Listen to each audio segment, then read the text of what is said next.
As you should. As you should, Andre. As you motherfucking should, sir. What's good, y'all? It's your good sis Erica Bang coming to you right here on Erica Bang TV with another Beyond the Gates video. And in this one, I'm breaking down season 2, episode number 7. If you're new here, hit that subscribe button, turn on the bell notification so you don't miss out on any of my Beyond the Gates content and conversations.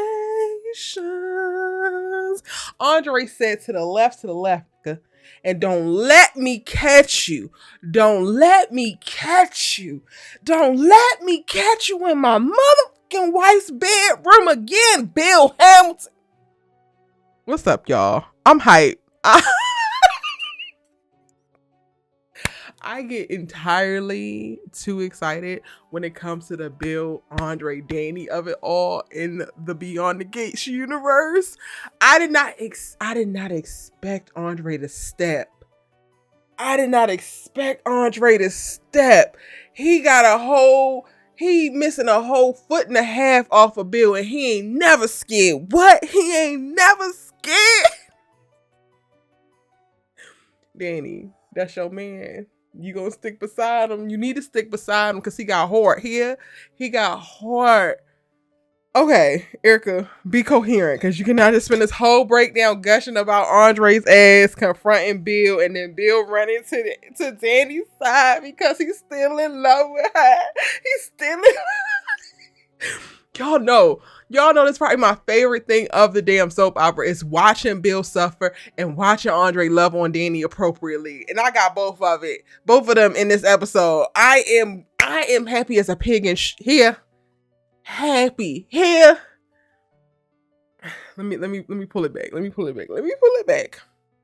Tomas is taking the net case. We already know about that, but we're now getting progress because we start the episode off where Bill is zoning out. He ain't paying attention to nothing because he knows the test results are supposed to come today, and he can't hear a damn thing as they're sitting in the parlay about this case. And Tomas is breaking down what is going to be the strategy and how he plans to move forward with the Lynette case and what they know and what they don't know. And he's trying to recruit Haley to do this and recruit Carolina to do that. And all of this, he's doing it in front of Bill because he needs Bill approval to move forward, to which Bill is just not paying attention and Haley's ass is pissed about it. My thing is, girl, if you're here for the money, if you just here to get you a cool $10 million, if you were just here hitting this man like a lick, then why is so much of your rhetoric, I'm tired of this man loving this woman more than he loved me, prioritizing this woman more than he prioritizes me? Women who are just there for the money and don't care about the validation, don't actually want to be loved or not actually in love with this man, would not give a damn. Would not give a flying. I mean, I don't think that you're concerned that he's going to leave you. And once Dani got married to somebody else, then that should have been the thing that completely removed any concern that he would leave you and go back to her, because he can't if he wanted to. There's somebody else in the way, legally. So like her spending all this time, and then we get to see as the episode progresses when Bill runs out after he gets the call from Chelsea, because Lord, Naomi passes the buck to Chelsea to call Dad, and all she says is, Dad, we need you. This man, you might as well thought he was Clark Kent. He said, don't worry, I'm coming. Bill is a wild boy, y'all. Anyway, he runs out, and then we see her stew the rest of the episode, call Randy on the phone like, yeah, cuz I'm sick and tired of him prioritizing her and trying to be her white knight and this, that, and talking big cash. And it's like, girl, if it's just about the money, it's just about the money. Where's your poison plan? Like, he didn't boss you this and boss you that. Like, you should be cashing certain things out. You could be transferring money. You could be doing a bunch of other things other than pining after Bill's ass and worrying about him running after his bomb ass ex-wife, because that's never going to not be the case. Like, I am just struggling with that. If we now know her motivation is to snake him and not actually in love with him, I don't think that the narrative of like, oh, Bill, you need to pay attention to me, and her being petty and jealous and stupid and all these various moments, because it's not love for you either. So like, huh? And the girl just found out that she carries a trait that could make her likelihood of getting cancer exponentially greater. Of course he's not thinking about your cute ass in this damn office right now. Girl, shut the hell up. Please shut the hell up. But Haley, misstep, y'all. Well, I don't even know because I don't trust Tomas's ass. So while he's listening at the door, he's overhearing certain things as she's talking to Randy and outing everything that with her position. She got a new tone and everything. Tomas, he dumb as a box of rocks and he's manipulative in his own right. So I don't even trust that this is going to matter. Like, we needed somebody else, not a Caroline, not a Tomas, to actually overhear this, for this to move someplace. I feel like this is going to live and die with Tomas in between his damn ears, because he is no help to no damn body. He's not a good person. Not a good man. So I can't even get excited of like, oh yeah, Tomas hurt a little bit so now he could go to Bill, and he ain't gonna go to Bill. He ain't gonna do a damn thing. He was even coddling Haley, like when she gets to complaining about, oh, he ran after Dani, and I guess I seem stupid to be jealous of his wife who has an elevated level of potentially of having cancer in her daughters. He's like, no, you just are you and your feelings. Yeah, she's stupid. Yeah, she dumb. Yes, you're petty. Because girl, this is not about you. Everything can't be about you. Now, while that's going down at Bill Hamilton Associates, child, Ted runs into Andre, and Andre's like, look, Carlton's over there. You need to just go ahead and talk to him. He was your best friend. He didn't step to her until after y'all was already illegally separated, and it was already a dang on divorce. You used to really rely on him. Y'all was thick as thieves. He's respecting her, and at this point, if you can't be there, then you want it. And at this point, if you can't be there, then why not know another stand-up man could be there? And then that actually works. So Ted goes and tries to make amends with Carlton, gives him the green light to support Nicole the ways that she needs, tries to give him a little bit of tips. And then he gets to talking about just take it from me or do a little bit better than me. It's like, duh. You didn't make it hard to do better than you. All he has to do is not cheat on her to be better than you. But I'm going to take my foot off of Ted's neck for a second, because in this episode, this is what I feel like is the first time, and y'all can correct me if I'm wrong, this is the first time that he has put himself in the same boat as Bill. All of the other episodes previously, whenever he addressed the affair, whenever he addressed what went down, whenever he addressed the hurt that he caused Nicole, he always tried to make it seem like he was different than Bill. But when he said Bill and I in this episode, I said, oh my God, he's healing. Oh my God, he's actually being accountable, because yes, it's Bill and you. The both of you did the same damn thing with different circumstances, different contexts, but it's the same level of betrayal, the same level of visceral, deep ass hurt. And you continuing to try to make it seem like Bill was worse off than what the hell you are, let me know that you are not actually taking accountability, and you're not actually working on yourself and working to be a better man, because you haven't taken accountability. But now that you have shifted your rhetoric, you shifted the narrative that you said, and you said the things that Bill and I did to Dani and Nicole, I said, okay, you ate that little one, Ted. You ate that little one, Theodore. Now, if we can get you to stop trying to be goofy ass friends with your lunatic ass mistress, and we get you to actually be of service, we get you to tuck your damn ego in, and maybe even go through an ego death and find some goddamn humility, Shanice might be looking up. Shanice might actually have a strong stand-up man by her side, but you still got a lot of work to do. But it does start with the Bill and I caught it. I don't know if y'all caught it. And again, I think that this is the first time that he's ever done this, because he has made a point at various points in various conversations with various characters about, like, Bill is over here and I'm over here and I'm not like Bill. What I did is not the same as what Bill did. No, sir, it is the damn same. Yours might be worse because you claim to have done it during this season and this one woman, and then you carried it and you hid it, when you could have created a safe space to be open and honest, and y'all could have grown from it over the course of your relationship, but you let it come back and be thrown in your damn wife's face, and then you had a child come of it. Treacherous.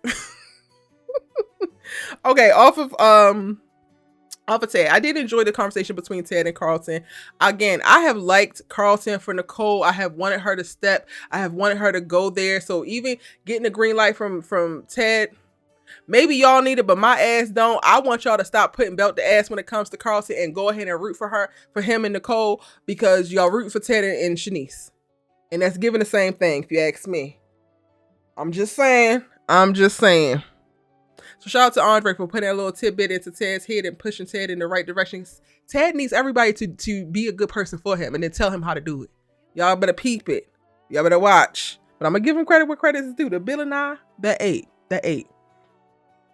Now Naomi is down there at the at the hospital trying to schedule the blood test because she can't get the portal to work after they find out, and she is just still in proactive mode. She has to be doing something. She has to be able to control the controllables, and I respect it because I operate a lot like that in various moments. I'm either a hot ass mess and just not good to anybody or good for anybody or anything in a crisis, or I'm on top of it and I'm like boom boom boom boom boom. This is what we're gonna do. Don't even worry about it.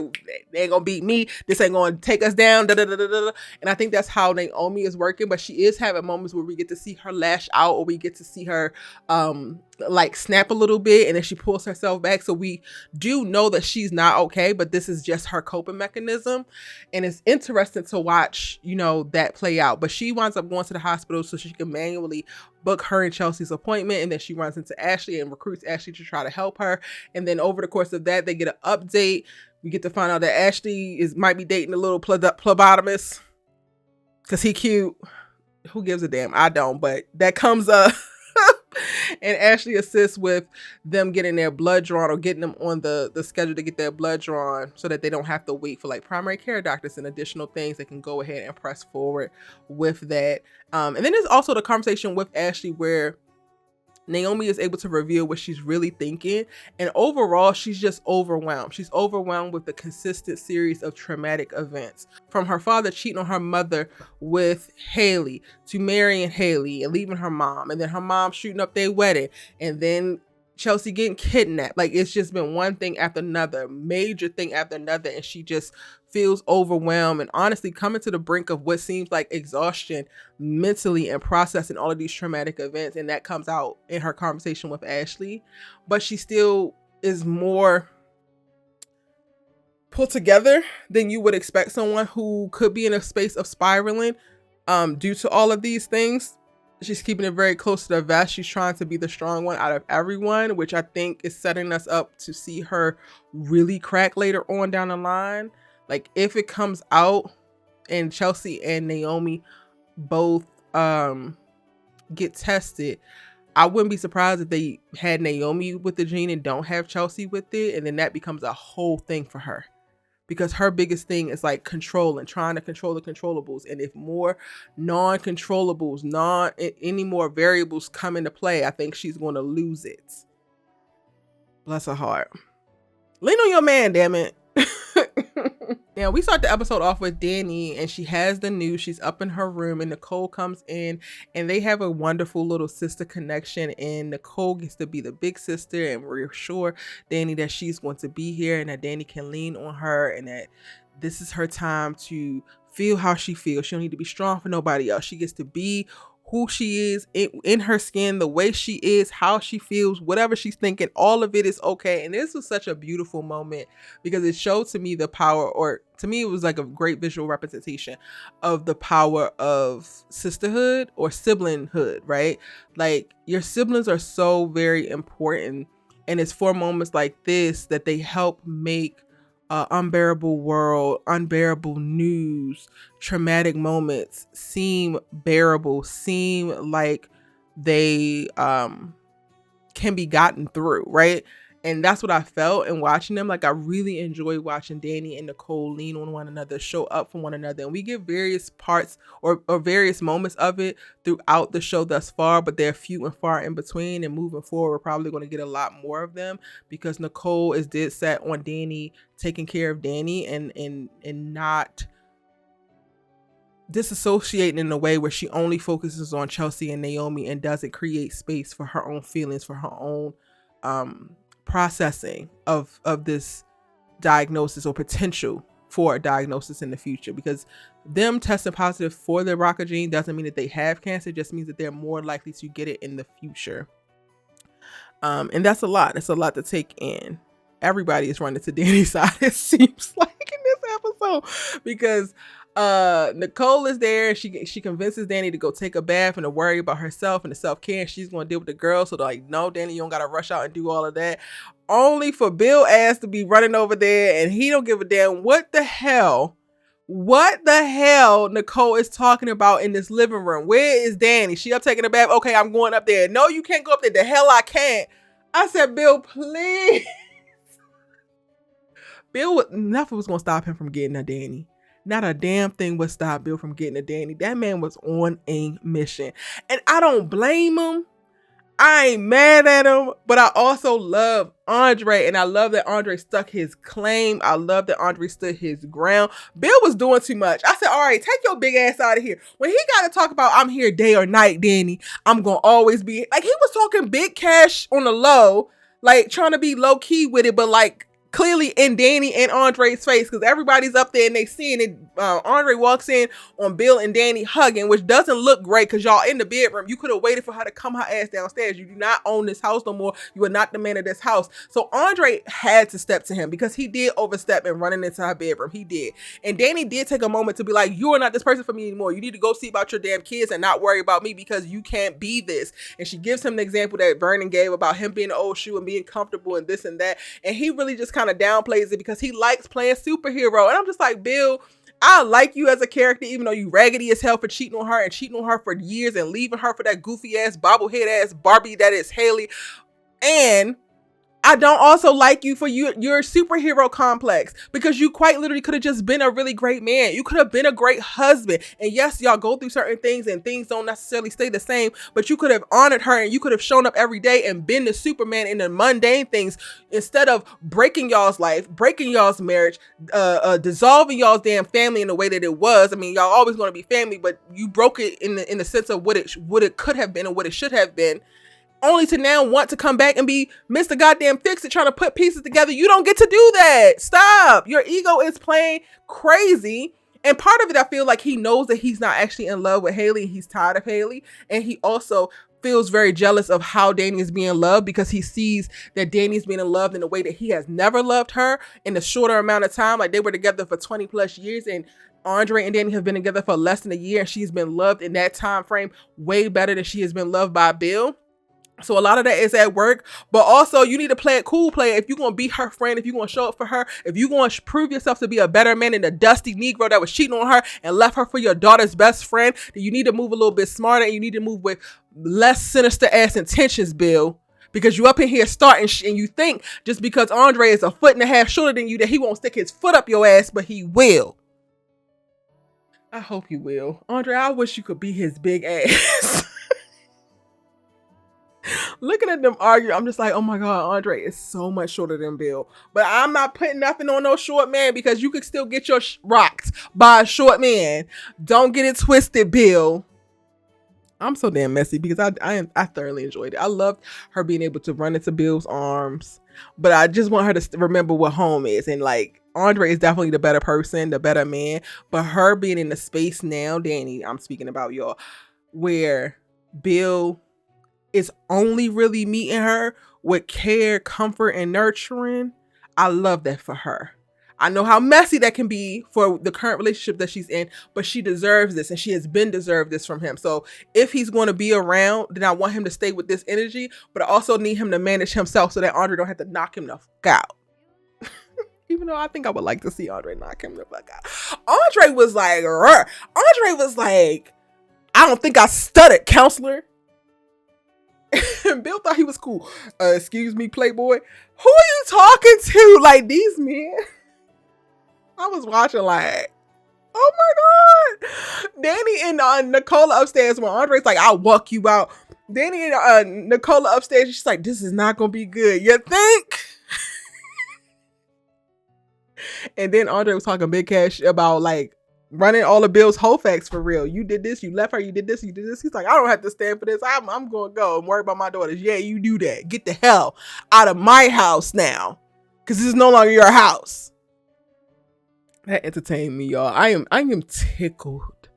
I am tickled. How y'all feel about it? What did you think when you was watching? Please tell me in the comment section down below because I got to know, okay? What else? Is there anything else that I missed from the episode? Dani and Bill, Carlton and Ted, Andre versus Bill. No, that's it.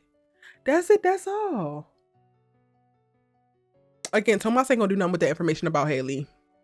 And Haley's a hoe. Thank you for watching. See y'all the next one. I'm so excited because I'm now caught up. I'm finally caught up and I can get back to my regular daily schedule and I'm still dropping the videos. I promise you, y'all. It has just been crazy. I did so many subject videos. The characters that I have are Leslie, Ted, I already posted Leslie, But Ted, Nicole, Dani, Eva, Kat, Bill, Naomi, Jacob, Martin, Andre, Haley, Chelsea.